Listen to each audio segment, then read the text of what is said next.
ज्योतिष शास्त्र में व्यक्ति से जुड़ी हुई समस्त घटनाओं के विषय में पता किया जाता है और इसकी जानकारी हमारे को कुंडली में दिए गए ग्रह और राशि के नक्षत्रों की गणनाओं के अनुसार प्राप्त की जा सकती हैं।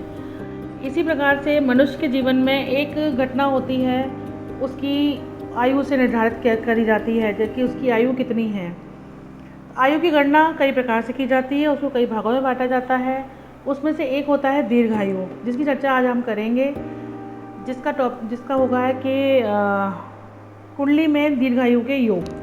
तो इन आयु को जिन भागों में बांटा गया है वो मुख्यतः 3 प्रकार से होते हैं: अल्पायु, मध्यम आयु और दीर्घायु। जो अल्पायु होती है वो होती है 0 से, जो मध्यम आयु होती है वो है 36 से 70 के आसपास की, या आप यूँ कह सकते हैं 65 वर्ष तक की। और दीर्घायु जो होती है वो कैलकुलेट की जाती है कुंडली के हिसाब से 65 से 100 वर्षों तक की। तो 65 से 100 वर्षों तक की जो आयु होती है उसको हम दीर्घायु से काउंट करते हैं। और आज का टॉपिक हमारा इसी के विषय में है। आज हम जानेंगे कि क्या कुंडली में दीर्घायु के योग बनते हैं।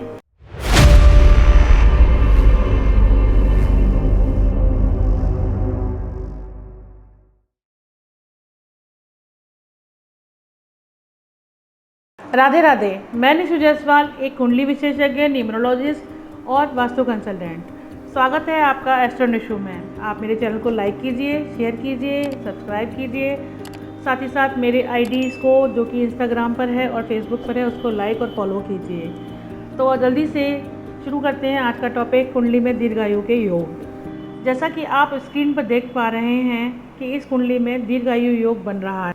अष्टम भाव का स्वामी यदि तृतीय भाव में हो, षष्ठम भाव में हो, अष्टम भाव में हो या द्वादश भाव में हो तो जातक की आयु दीर्घ आयु कहलाती है। इसी प्रकार से सिंह राशि में गुरु बैठा हुआ हो तब भी दीर्घ आयु का योग बनता है। आगे बढ़ते हैं। तुला, मकर, कुंभ, इन तीनों राशियों में शनि विराजमान हो अष्टम भाव में तब भी दीर्घायु का योग बनता है। लग्नेश के साथ गुरु हो तब भी दीर्घायु का योग बनता है, जातक की उम्र लंबी होती है। आगे बढ़ते हैं। अष्टमेश, जो कि अष्टम भाव का स्वामी होता है, इसके साथ शनि बैठा हो तब भी दीर्घायु का योग बनता है, अर्थात अष्टमेश और शनि की युति हो। इसी प्रकार से तीसरे भाव का स्वामी तीसरे में ही बैठा हुआ हो, यानी कि स्वग्रही होकर के तीसरे भाव का स्वामी तीसरे भाव में ही बैठा होगा और वो भी बलशाली हो तब भी दीर्घायु का योग बनता है। आगे, शुरू के चारों भावों में टोटल 4 या 4 से ज़्यादा ग्रह दीर्घायु में बनाते हैं, जैसे कि पहला भाव, दूसरा भाव, तीसरा भाव, चौथा भाव। इन चारों भावों में, शुरू के चारों भावों में 4 से ज़्यादा ग्रह बैठे हुए हों तो, जैसा आप देख सकते हैं स्क्रीन पर। आगे बढ़ते हैं। तृतीय भाव में, छठे भाव में, दशम भाव में और 11वें भाव में तुला, मकर, कुंभ राशि का शनि अगर बैठे हुए होते हैं तब भी दीर्घायु प्राप्त होती है जातक को। आगे बढ़ते हैं। अष्टमेश, अष्टम भाव का स्वामी शनि तुला राशि में हो तब भी दीर्घायु प्राप्त होती है। ये केवल मिथुन लग्न में ही संभव हो सकता है। कर्क की लगन में गुरु संबंध बनाए या दृष्टि हो या युति हो तब भी दीर्घायु का योग बनता है।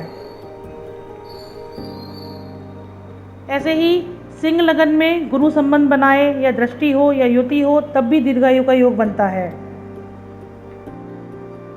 आगे बढ़ते हुए, अष्टमेश से ज़्यादा लग्नेश बलवान हो तब भी दीर्घायु का योग बनता है।